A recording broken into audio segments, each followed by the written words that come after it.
हे welcome back everybody. तो आज के क्लास में हम देखेंगे क्वेश्चंस और जो हमारा टॉपिक होगा वो होगा प्राइम मिनिस्टर। तो पिछले क्लास में हमने प्राइम मिनिस्टर को डिस्कस किया था, तो इस क्लास में हम उससे रिलेटेड क्वेश्चंस देखते हैं और फिर उन कॉन्सेप्ट्स को यहाँ अप्लाई करते हैं और अगर उसमें कुछ कन्फ्यूजन होगा तो उसको यहाँ पे और क्लियर करेंगे। तो देखते हैं सबसे पहला सवाल क्या है। सबसे पहला सवाल है चूज़ द करेक्ट स्टेटमेंट्स। नीचे कुछ स्टेटमेंट्स दिया हुआ है और इसमें से करेक्ट स्टेटमेंट को चूज करना है। तो सबसे पहला जो स्टेटमेंट है वो है कि the president is the nominal executive authority, de jure executive, and prime minister is the real executive authority, that is de facto executive. दूसरा जो है स्टेटमेंट वो है the prime minister is the nominal executive authority, that is de jure executive, and president is the real executive authority यानी कि de facto executive. और तीसरा जो है the president administers the oath of the prime minister, and fourth statement is the term of the prime minister is of 5 years। और 4 option यहाँ पे दिया हुआ है, तो हम देखते हैं 1 by 1 ऑप्शन को और उसमें से जो करेक्ट स्टेटमेंट है उसको चूज करते हैं। तो सबसे पहला में दिया है कि जो प्रेसिडेंट होता है वो नॉमिनल एग्जीक्यूटिव होता है, यानी इसी को हम बोलते हैं डी यूरे एग्जीक्यूटिव। डी यूरे का मतलब होता है बाय लीगल राइट और डी फैक्टो का मतलब होता है कि इन एक्चुअल, इन फैक्ट। तो हमें पता है कि प्रेसिडेंट जो होता है वो लीगली, ऐसे अगर हम देखें तो वो एग्जीक्यूटिव हेड होता है, लेकिन अल्टीमेटली जो सारा पावर होता है वो प्राइम मिनिस्टर के हाथ में होता है। जो ग्राउंड लेवल पे जो भी डिसीजन लेना होता है वो प्राइम मिनिस्टर लेता है, बस उसमें प्रेसिडेंट अपना हामी भरता है। तो इसीलिए एज ए कंक्लूजन हमने ये पढ़ा था कि जो प्रेसिडेंट होता है वो नॉमिनल एग्जीक्यूटिव होता है, यानी कि नाम मात्र का एग्जीक्यूटिव होता है, और जो रियल एग्जीक्यूटिव होता है वो प्राइम मिनिस्टर होता है। और ये जो दो वर्ड है डी यूरे और डी फैक्टो, ये भी इंपॉर्टेंट है, आप इनको जान के रखें। डी यूरे का मतलब होता है लीगली लेकिन नॉट इन फैक्ट, और डी फैक्टो का मतलब होता है इन फैक्ट, ठीक है। और जो दूसरा स्टेटमेंट है वो जस्ट रिवर्स है पहले स्टेटमेंट का, तो इसीलिए फर्स्ट स्टेटमेंट जो होगा वो ट्रू होगा। प्राइम मिनिस्टर नॉमिनल एग्जीक्यूटिव नहीं होता है, प्रेसिडेंट होता है, और प्राइम मिनिस्टर रियल एग्जीक्यूटिव होता है, इसीलिए फर्स्ट स्टेटमेंट हमारा ट्रू है। अब आते हैं थर्ड स्टेटमेंट की तरफ।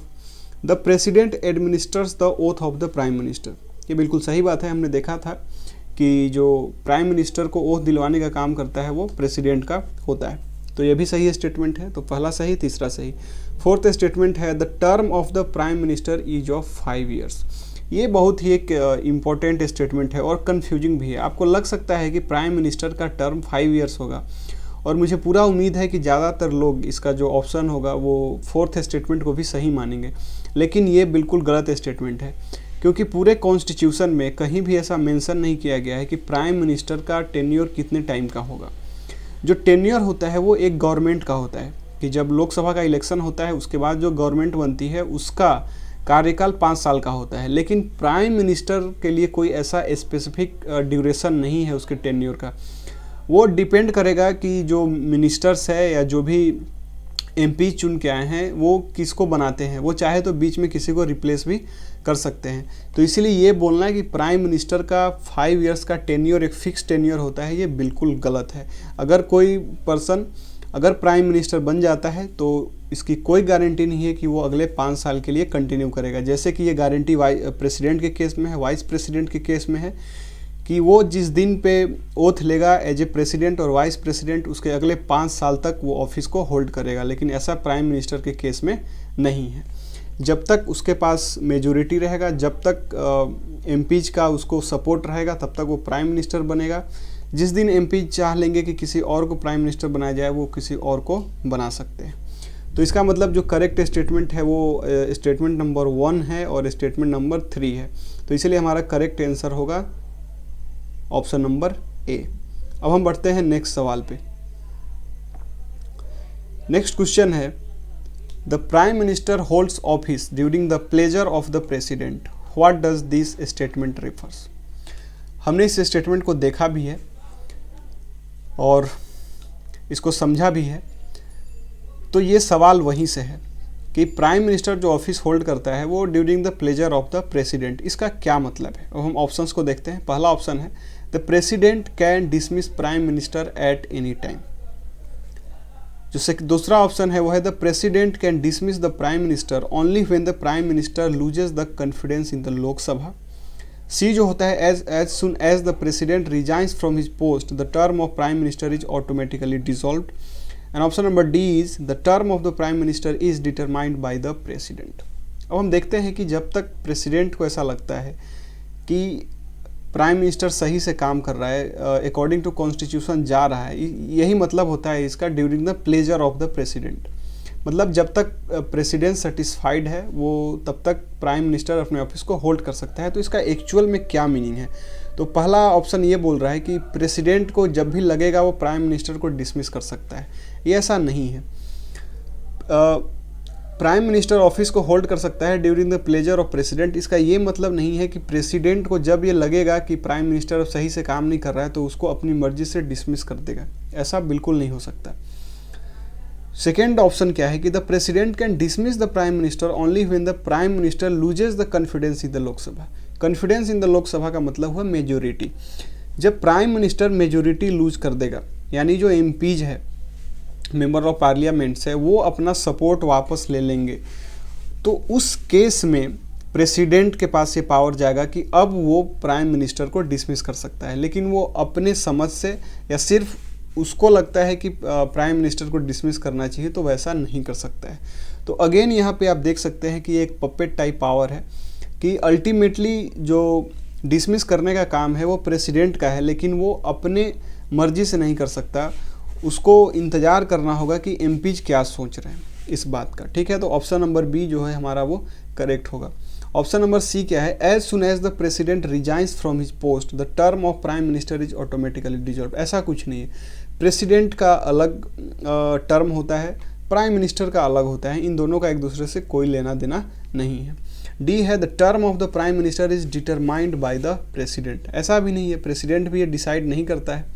ठीक है, ये काम होता है जो एमपीज होते हैं वो आपस में डिसाइड करते हैं कि किसको वो प्राइम मिनिस्टर बनाएंगे और उनका कब तक, मतलब जब तक उनका गवर्नमेंट रहेगा तब तक वो प्राइम मिनिस्टर कंटिन्यू करेगा या नहीं, ये एमपीज का काम है सोचने का। तो इसलिए हमारा करेक्ट आंसर होगा हमारा ऑप्शन नंबर बी, और यही होगा करेक्ट आंसर।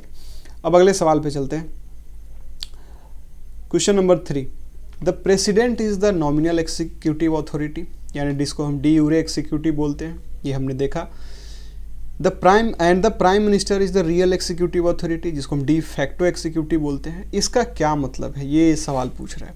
तो हम देखते हैं वन बाय वन सारे ऑप्शन को। सबसे पहला ऑप्शन है the president is the head of state while the prime minister is the head of government. पहले ऑप्शन का ये मतलब है कि जो प्रेसिडेंट है वो स्टेट का हेड है, लेकिन जो गवर्नमेंट है उसका हेड प्राइम मिनिस्टर होता है। जो ऑप्शन नंबर बी है वो president is more powerful than the prime minister. क्या ये मतलब है इस स्टेटमेंट का कि प्रेसिडेंट ज़्यादा पावरफुल होता है प्राइम मिनिस्टर के कंपैरिजन में? ऑप्शन नंबर सी है the president is the mayor puppet of the prime minister. क्या ये मतलब है? और ऑप्शन डी बोल रहा है ए एंड सी। हम देखते हैं वन बाय वन ऑप्शंस को। तो जो क्वेश्चन है वो ये है कि नॉमिनल एग्जीक्यूटिव होता है प्रेसिडेंट और रियल एग्जीक्यूटिव होता है प्राइम मिनिस्टर। इसका क्या मतलब है? तो इसका क्लियर मतलब ये होता है कि हेड ऑफ स्टेट हम मानते हैं प्रेसिडेंट को, लेकिन जो गवर्नमेंट का हेड होता है वो प्राइम मिनिस्टर होता है। ये हमने देखा था। तो ऑप्शन नंबर ए क्लियरली ये करेक्ट होगा। अब जो बी होगा the president is more powerful than the prime minister, ऐसा कहीं पूरे कॉन्स्टिट्यूशन में कंपैरिजन नहीं है कि प्रेसिडेंट मोर पावरफुल होगा प्राइम मिनिस्टर के। देखिए जितना भी एग्जीक्यूटिव काम होता है वो प्राइम मिनिस्टर करता है, लेकिन अल्टीमेट जो मुहर होता है उस पर, या जो अल्टीमेट एसेंट होता है वो प्रेसिडेंट का होता है। तो ये बोलना कि प्रेसिडेंट पावरफुल होता है प्राइम मिनिस्टर से या प्राइम मिनिस्टर पावरफुल होता है प्रेसिडेंट से, ऐसा कुछ है नहीं, ऐसा कहीं मेंशन नहीं हुआ है कंपैरिजन के बारे में। ऑप्शन सी है the president is the mayor puppet of the prime minister. कुछ हद तक हम इस बात को बोल सकते हैं कि प्रेसिडेंट जो होता है वो पपेट होता है प्राइम मिनिस्टर का, लेकिन कॉन्स्टिट्यूशनली लीगली ऐसा बोलना अच्छा नहीं होगा, क्योंकि प्रेसिडेंट एक बहुत रेप्यूटेड पोस्ट होता है हमारे कंट्री में। तो पपेट शब्द का यूज करना ये गलत होगा, इसीलिए इसको हम एज ए आंसर नहीं ले सकते। तो इसीलिए हमारा जो आंसर होगा करेक्ट वो ऑप्शन नंबर ए होगा। Option number D, A and C correct नहीं होगा। एक टाइम के लिए ऑप्शन नंबर सी करेक्ट लग सकता है, लेकिन ये पपेट शब्द ये सूट नहीं करता है प्रेसिडेंट के लिए, इसीलिए इसका आंसर होगा option number A. President is the head of state while prime minister is the head of the government. ठीक है, अब नेक्स्ट क्वेश्चन पे आते हैं, question number 4। What is true regarding the union council of minister. अब ये union council of minister से ये सवाल है, उससे रिलेटेड। तो देखते हैं वन बाय वन स्टेटमेंट्स को। तो सबसे पहला स्टेटमेंट है, the prime minister is the head of the union council of ministers. जो यूनियन काउंसिल ऑफ मिनिस्टर्स होता है उसका जो हेड है वो प्राइम मिनिस्टर है, ये पहला स्टेटमेंट है। दूसरा स्टेटमेंट है, the president can appoint anyone as the union minister. President किसी को यूनियन मिनिस्टर अपॉइंट कर सकता है। ऑप्शन नंबर जो 3 है वो है, the prime minister has the authority to dismiss any minister. किसी मिनिस्टर को डिसमिस करने का जो अथॉरिटी, जो पावर होता है वो प्राइम मिनिस्टर के हाथ में होता है। ऑप्शन नंबर 4 है, the if the prime minister resigns his post the council of ministers will get dissolved automatically. अगर प्राइम मिनिस्टर ने अपने पोस्ट से रिजाइन कर दिया तो काउंसिल ऑफ मिनिस्टर्स फिर उसी समय डिसॉल्व हो जाएंगे। The prime minister is the captain of the union council of ministers and hence he directs, coordinates and controls the activities of them. Fifth statement ये बोल रहा है कि प्राइम मिनिस्टर जो होता है यूनियन काउंसिल ऑफ मिनिस्टर्स का captain होता है, इसीलिए उनको डायरेक्शन देता है, उनको कोऑर्डिनेट करता है, उनको कंट्रोल करने का, उनके सारे एक्टिविटीज़ को देखरेख करने का, संचालित करने का काम करता है। तो अब देखते हैं वन बाय वन ऑप्शन को। तो सबसे पहला ऑप्शन है कि यूनियन काउंसिल ऑफ मिनिस्टर का हेड होता है प्राइम मिनिस्टर। तो ये हमें पता है कि जो काउंसिल ऑफ मिनिस्टर्स होते हैं पार्लियामेंट में उनको हेड करता है प्राइम मिनिस्टर। ठीक है, ये बिल्कुल सही बात है, स्टेटमेंट नंबर 1।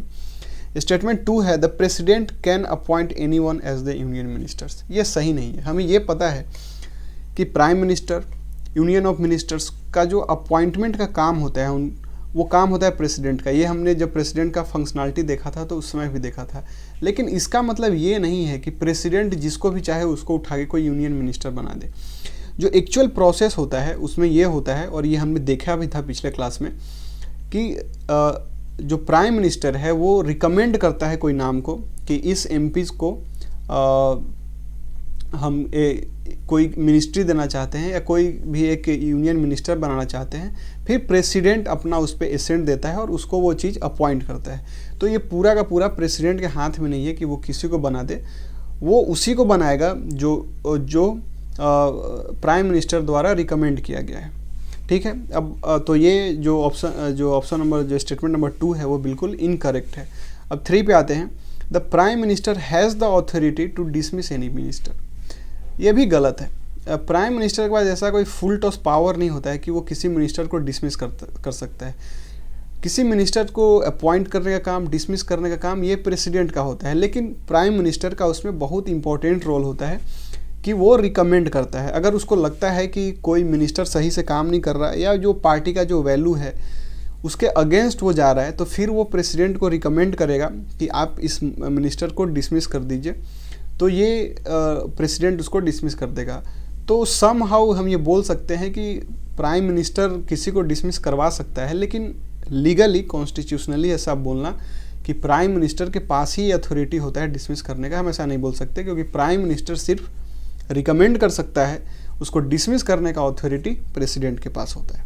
ठीक है, तो ये भी गलत है। 4th स्टेटमेंट पे आते हैं, if the prime minister resigns his post. अगर प्राइम मिनिस्टर अपने पोस्ट से रिजाइन देता है, the council of ministers will get dissolve automatically. ये बिल्कुल सही बात है।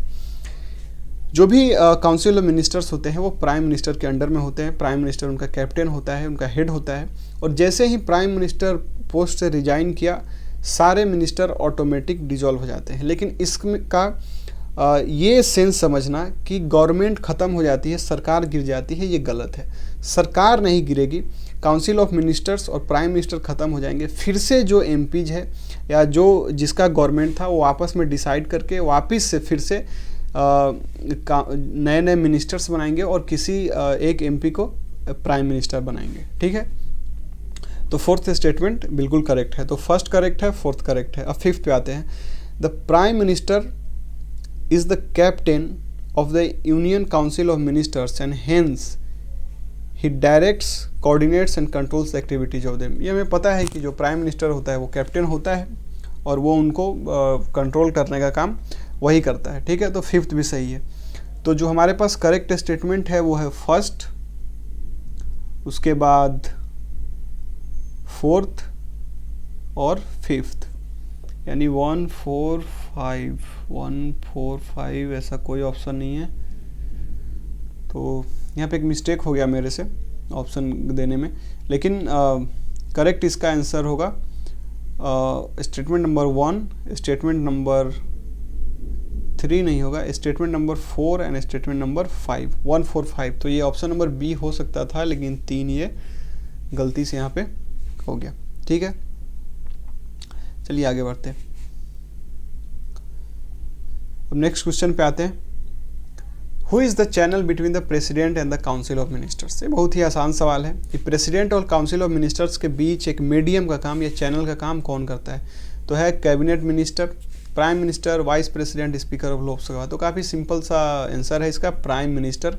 क्योंकि काउंसिल ऑफ मिनिस्टर्स से डिस्कशन करने के बाद जो भी कुछ बात होता है, जिसको कुछ जैसे पॉलिसी बनाना हो, तो उसको प्रेसिडेंट के सामने रखने का काम प्राइम मिनिस्टर ही करता है। या कुछ भी डिसीजन लेना हो काउंसिल ऑफ मिनिस्टर से, किसी को अपॉइंट कराना हो एज ए मिनिस्टर या किसी को डिसमिस कराना हो, तो ये भी रिकमेंड करता है प्राइम मिनिस्टर। तो ओवरऑल प्राइम मिनिस्टर डील करता है जो काउंसिल ऑफ मिनिस्टर्स हैं उनके डिसीजन को विद द प्रेसिडेंट, तो वो एज एक मीडियम की तरह काम करता है। तो ये इसका आंसर होगा option number B, prime minister. अब नेक्स्ट क्वेश्चन पे आते हैं। The prime minister is the leader of the lower house. ये एक स्टेटमेंट, इंपॉर्टेंट स्टेटमेंट है, ये हमने कल भी देखा था कि in the functionality of the prime minister क्या होता है, लोअर हाउस का लीडर होता है। ये हमेशा याद रखिएगा, लोकसभा का वो लीडर होता है। ठीक है, what powers it gives him. तो कहने का मतलब कि इससे उसको क्या पावर मिलता है, यानी क्या फंक्शनैलिटी है उसका as a leader of the lower house. तो हम देखते हैं स्टेटमेंट 1 by 1। पहला स्टेटमेंट है he can advise the president to summon और prorogue the session of Lok Sabha. यानी लोकसभा को बुलाने के लिए या उसको स्थगित करने के लिए वो प्रेसिडेंट को सलाह दे सकता है। हमने देखा था कि जब हमने जो पावर देखा था प्रेसिडेंट का, लेजिस्लेटिव पावर, तो उसमें हमने देखा था कि वो सेशन को बुला सकता है, उसको स्थगित कर सकता है या हमेशा के लिए डिजॉल्व कर सकता है। ठीक है, तो और डिजॉल्व वो किसको कर सकता है, पार्लियामेंट को नहीं कर सकता, पार्लियामेंट के एक सदन को कर सकता है, और लोकसभा यानी लोअर हाउस को वो हमेशा के लिए डिजॉल्व कर सकते हैं। तो ये हमने देखा था प्रेसिडेंट के पावर के केस में। लेकिन ये जो प्रेसिडेंट करता है वो on the recommendation of prime minister करता है। तो यहाँ पे फिर से आप देख रहे हैं कि प्रेसिडेंट कहीं ना कहीं एक पपेट की तरह काम कर रहा है। उसको ये पावर है समॉन करने का या प्रोरोग करने का या डिजॉल्व करने का, लेकिन इसमें एक कंस्ट्रेंट है, on the advice of the prime minister. ये हमेशा आता है, प्रेसिडेंट के पास सारा पावर प्रेसिडेंट के पास है, अल्टीमेटली जो फाइनल डिसीजन होगा वो प्रेसिडेंट का होगा, लेकिन उसके पीछे हमेशा रिकमेंडेशन एडवाइस प्राइम मिनिस्टर का ही होगा। ठीक है, तो स्टेटमेंट नंबर 1 बिल्कुल सही है। दूसरा है he can dissolve the Lok Sabha when he wants. नहीं, ये गलत है। प्राइम मिनिस्टर कोई अथॉरिटी नहीं है लोकसभा को डिजॉल्व करने का जब वो चाहे। हाँ, वो रिकमेंड कर सकता है, एडवाइस दे सकता है प्रेसिडेंट को, लेकिन ये अल्टीमेट जो अथॉरिटी है वो प्रेसिडेंट के पास ही है। ठीक है, तो स्टेटमेंट 2 बिल्कुल गलत है। He announces the policies in the parliament. ये भी सही है, वो अपने जो उसके पास काउंसिल ऑफ मिनिस्टर्स है या जो एमपीज है उनके साथ वो डिस्कस करके जो भी पॉलिसी है वो पार्लियामेंट में अनाउंस करता है। तो स्टेटमेंट 1 और स्टेटमेंट 3 बिल्कुल करेक्ट है, यानी कि ऑप्शन नंबर जो बी है वो सही है, 1 और 3। अब हम आते हैं नेक्स्ट क्वेश्चन, क्वेश्चन नंबर 7 पे।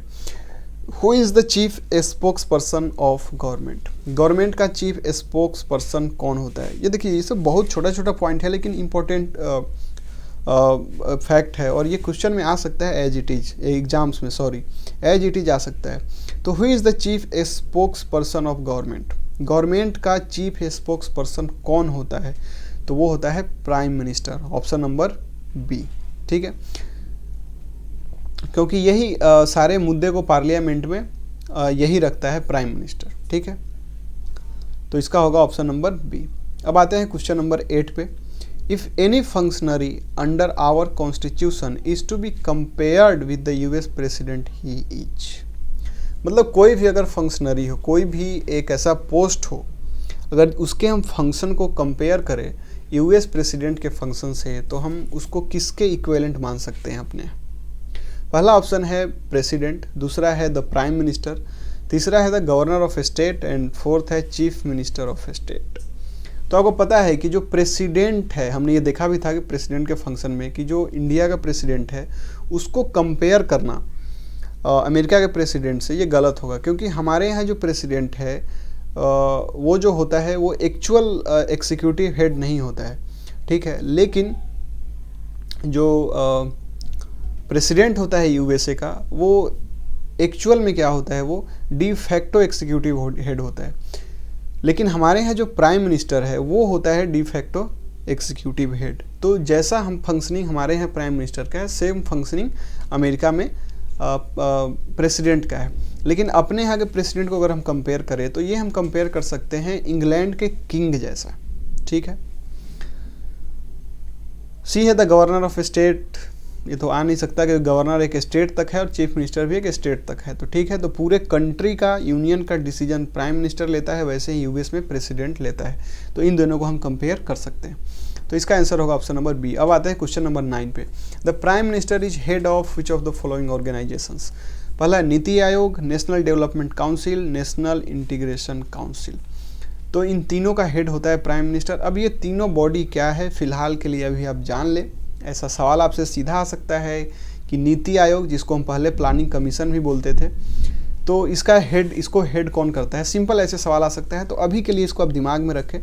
जब हम इन टॉपिक्स को, जो भी डिफरेंट टाइप के कमीशंस हैं हमारे यहाँ, जो अलग अलग टाइप के काउंसिल्स हैं, जब उनको पढ़ेंगे तब उसमें हम इन चीज़ों को अच्छे से डिस्कस करेंगे, ठीक है। तो अभी के लिए बस जान लीजिए कि यहाँ पे जो तीनों दिया हुआ है, इन तीनों के लिए जो हेड होता है वो प्राइम मिनिस्टर होता है, ठीक है। अब आते हैं नेक्स्ट क्वेश्चन 10th। और कुछ ये जो प्राइम मिनिस्टर से रिलेटेड कुछ आर्टिकल्स है उनको भी यहाँ पे हम देख लेते हैं। जब मैंने प्रेसिडेंट आपको पढ़ाया था तो उसमें मैंने कुछ इंपॉर्टेंट आर्टिकल्स के बारे में डिस्कस किया था। जब वाइस प्रेसिडेंट पढ़ाया था तब भी मैंने कुछ इंपॉर्टेंट आर्टिकल्स को डिस्कस किया था। और अब प्राइम मिनिस्टर के केस में भी हम कुछ इंपॉर्टेंट आर्टिकल्स को पढ़ेंगे। और आर्टिकल को सीखने का सबसे बेस्ट जो तरीका है वो यही है। अगर आप एक साथ बैठेंगे आर्टिकल को रटने तो वो एक मेस बन जाएगा। लेकिन टॉपिक वाइज टॉपिक अगर आप उसको लिंक करेंगे तो वो फिर आसान होगा। तो यहाँ पे हम देखते हैं सबसे पहला क्वेश्चन क्या है, which article mentions about the duties of the prime minister. Simple ये मेंशन है कि प्राइम मिनिस्टर का क्या ड्यूटी है, ये किस आर्टिकल में मेंशन है। तो हमें पता है कि जो आर्टिकल 78 है उसमें जो प्राइम मिनिस्टर का ड्यूटी होता है उसके बारे में इसमें मेंशन है आर्टिकल 78। आर्टिकल 61 रिवाइज कर लेते हैं। आपको पता है कि इम्पीचमेंट के बारे में है इसमें।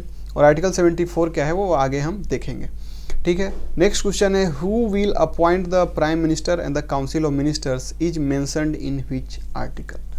ये किस आर्टिकल में मेंशन है कि प्राइम मिनिस्टर और काउंसिल ऑफ मिनिस्टर्स का अपॉइंटमेंट कौन करेगा। हमें पता है कि इसको अपॉइंट करने का काम प्रेसिडेंट का है, लेकिन ये कहाँ पे लिखा है कॉन्स्टिट्यूशन में। तो अपॉइंटमेंट ये लिखा है आर्टिकल 75 में। तो आर्टिकल 75 में अपॉइंटमेंट के बारे में है कि प्राइम मिनिस्टर और काउंसिल ऑफ मिनिस्टर्स को कौन अपॉइंट करेगा। आर्टिकल 78 हमने देख लिया कि इसमें ड्यूटी ऑफ प्राइम मिनिस्टर है। आर्टिकल 52 रिवीजन कर लेते हैं। इसमें हमने देखा था कि इसमें ये मेंशन है कि there shall be a president in our country, ठीक है। ये बात लिखा गया है आर्टिकल 52 में। फिर से आर्टिकल 74 हम आगे देखेंगे। नेक्स्ट क्वेश्चन है, there shall be a council of ministers headed by the prime minister to aid the president is mentioned in which article of our constitution. हमारे कॉन्स्टिट्यूशन के किस आर्टिकल में मेंशन है कि there shall be a council of ministers, जिसको head कौन करेगा, prime minister. ये अभी भी हमने देखा और ये सवाल भी था कि काउंसिल ऑफ मिनिस्टर्स को हेड कौन करता है, और ये होता है टू एड द प्रेसिडेंट। हमने ये देखा था कि जो भी फाइनल डिसीजन होता है उसको लेने का काम प्रेसिडेंट करता है हमारे यहाँ, लेकिन रिकमेंडेशन और एडवाइस देने का काम प्राइम मिनिस्टर करता है। और वो करता है कि किसके साथ डिस्कस करके, अपने काउंसिल ऑफ मिनिस्टर्स के साथ, यानी उसके पीछे जो टीम है उसके साथ मिल के डिस्कस करके वो कुछ एडवाइस देता है प्रेसिडेंट को, और उसके बेसिस पे प्रेसिडेंट कुछ डिसीजन लेता है। तो इस बात को कहाँ पे मेंशन किया गया है, तो इस बात को मेंशन किया गया है आर्टिकल 74 में। और जब हम प्रेसिडेंट को भी पढ़ रहे थे तो उस टाइम पे भी मैंने इस आर्टिकल को वहाँ पे पढ़ाया था। तो ये एक एज ए रिवीजन की तरह भी है, ठीक है। अब नेक्स्ट क्वेश्चन पे आते हैं, question number 13। Choose the correct statement regarding the power of the president to appoint the prime minister. हमें यह पता है कि जो प्राइम मिनिस्टर को अपॉइंट करने का काम प्रेसिडेंट करता है, तो इससे रिलेटेड कुछ सवाल है। तो सबसे पहला स्टेटमेंट है, इट इज़ कम्प्लीटली डिस्क्रेशनरी, यानी कि ये जो पावर होता है प्रेसिडेंट का वो कम्प्लीटली डिस्क्रेशनरी होता है, यानी कि वो बिल्कुल अपने मर्जी से वो ये डिसीजन ले सकता है वो जो चाहे। दूसरा है, it is discretionary only when no party has clear majority. It is discretionary only when no party has clear majority. जब किसी पार्टी को क्लियर मेजोरिटी नहीं होता है तभी उस केस में ये बिल्कुल उसके अपने विवेक पे या उसके अपने इच्छा पे ये डिपेंड करेगा। ऑप्शन नंबर बी का ये कहना है। जो ऑप्शन नंबर सी है वो ये है कि if the president appoints someone the prime minister he और she doesn't need to find the confidence of the Lok Sabha. यानी कि ये बोल रहा है कि अगर प्रेसिडेंट अपॉइंट करता है किसी को प्राइम मिनिस्टर तो उसको ज़रूरत नहीं है कि वो लोकसभा में मेजोरिटी लेकर आए, यानी कि जो प्रेसिडेंट किसी को अपॉइंट कर दिया ये प्राइम मिनिस्टर तो वो फाइनल होगा। और ऑप्शन नंबर डी बोल रहा है कि बी एंड सी। अब देखते हैं वन बाय वन। तो हमें ये पता है कि ये कम्प्लीटली डिस्क्रेशनरी नहीं होता है। ऐसा नहीं है कि प्रेसिडेंट जिसको चाहेगा उसी को प्राइम मिनिस्टर बना देगा, लेकिन एक केस में ये डिस्क्रेशनरी है जब किसी पार्टी के पास क्लियर मेजोरिटी नहीं है, यानी एमपीज आपस में ही कंफ्यूज है, आपस में ही डिवाइडेड है, उनको समझ नहीं आ रहा है कि किसको प्राइम मिनिस्टर बनाया जाए और किसी को कंप्लीट मेजोरिटी नहीं हो। तो उस केस में प्रेसिडेंट जिसको चाहे उसको प्राइम मिनिस्टर बना सकता है। लेकिन यहाँ भी ऐसा नहीं है कि जिसको मन करता है उसको बना देता है। वो क्या करता है, वहाँ पे जिस किसों को भी थोड़ा ज़्यादा मेजोरिटी मिलेगा उसी को वो बनाता है। ठीक है, अब आगे आते हैं। If the president appoints the prime minister he she doesn't need to find the confidence of the Lok Sabha. ऐसा बिल्कुल नहीं है। अगर किसी को अपॉइंट करता है प्रेसिडेंट किसी को प्राइम मिनिस्टर अपॉइंट करता है तो उसको जो लोकसभा का है वो मेजोरिटी लेना पड़ेगा। वो बाहर बहुत ज़्यादा ओला गिर रहा है। खैर आई होप कि आपको आवाज़ सही जा रहा होगा।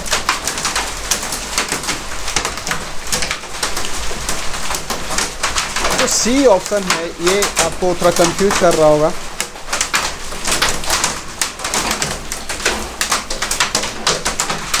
आई होप आपको आवाज़ आ रहा होगा, तो आप आवाज़ सुन के ही अभी काम चला लें, क्योंकि एक ही क्वेश्चन है यहाँ पे। होता क्या है एक्चुअली कि जब ऐसा ज़रूरी नहीं है कि जो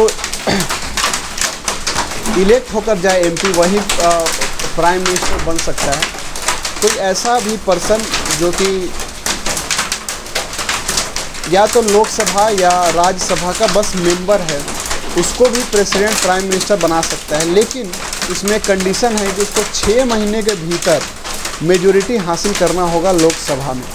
ठीक है, लोकसभा में, याद रखिए राज्यसभा में नहीं, लोकसभा में उसको मेजॉरिटी लेना पड़ेगा, जिसको बोलते हैं कॉन्फिडेंस ऑफ द लोकसभा, तभी वो कंटिन्यू कर सकता है। अदरवाइज 6 महीने के बाद उसको अपना पोस्ट छोड़ना पड़ेगा।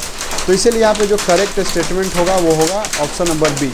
अब आते हैं 14 क्वेश्चन से। Choose the wrong statement. अब हम रॉन्ग स्टेटमेंट को चूज करते हैं।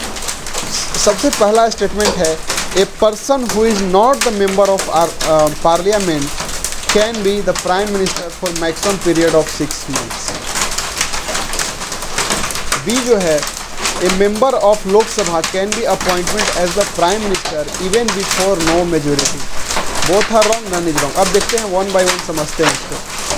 ए person who is not the member of parliament can be prime minister but maximum for maximum period of 6 months। ऐसा बिल्कुल सही है। अगर जरूरी नहीं है कि कोई अगर पार्लियामेंट का मेंबर हो तो सिर्फ वही प्रेसिडेंट बन सकता है, कोई और भी बन सकता है, लेकिन 6 महीने के अंदर उसको पार्लियामेंट का मेंबरशिप लेना होगा या फिर पार्लियामेंट का मेंबरशिप लेना होगा और साथ ही साथ लोकसभा का उसको मेजॉरिटी लेना पड़ेगा, तभी वो कंटिन्यू कर सकता है। अदरवाइज वो 6 महीने तक ही बन सकता है। तो इसीलिए कोई अगर पर्सन है जो पार्लियामेंट का मेंबर नहीं हो तो मैक्सिमम 6 महीने के लिए वो प्रेसिडेंट बन सकता है। ठीक है, तो ये करेक्ट स्टेटमेंट है। अब नेक्स्ट देखते हैं a member of Lok Sabha can be appointment as the prime minister even before no majority. ये भी सही है कि अगर किसी को मेजोरिटी नहीं है तो भी क्या कर सकता है, प्रेसिडेंट इसको अपॉइंट कर सकता है एज ए प्राइम मिनिस्टर, और फिर बाद में उसको 6 महीने के भीतर इसको क्या करना पड़ेगा, मेजोरिटी हासिल करना पड़ेगा। ठीक है, तो ये बिल्कुल सही स्टेटमेंट है। ऑप्शन सी है कि दोनों गलत है और ऑप्शन डी है नॉन इज गॉन है, तो ऐसा नहीं है, तो इसीलिए हमारा करेक्ट आंसर होगा ए। ठीक है, तब हम मिलेंगे नेक्स्ट क्लास में एक नए टॉपिक के साथ, और हमारा अगला टॉपिक जो होगा वो होगा यूनियन ऑफ